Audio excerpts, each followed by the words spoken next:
کھلتا نہیں میرے سفر زندگی کا راز، لاؤں کہاں سے بندہ صاحب نظر کو میں۔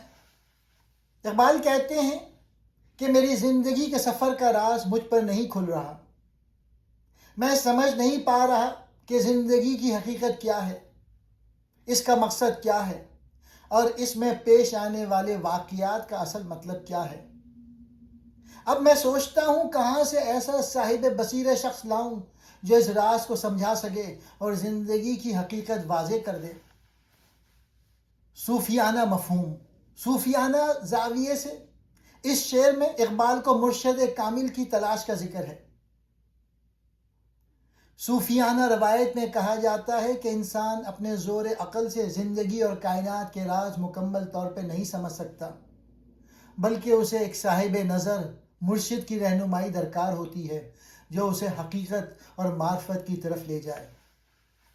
یہ شعر دراصل انسان کی زندگی کے راز کو سمجھنے کی خواہش اور ایک صاحب بصیرت رہنما کی تلاش کو بیان کرتا ہے۔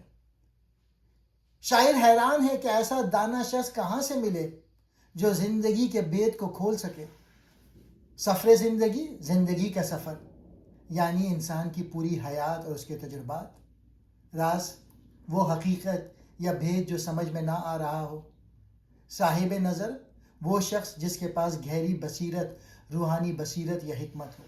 اس شعر میں شاعر انسانی حیرت، الجھن اور فکری جستجو کو بیان کر رہا ہے۔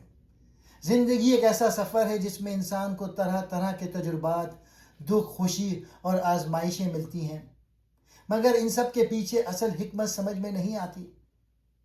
شاعر کو ایسے مرشد، حکیم یا دانا شخص کی تلاش ہے جو ظاہری چیزوں کے پیچھے چھپی حقیقت کو دیکھنے کی صلاحیت رکھتا ہو۔ شکریہ۔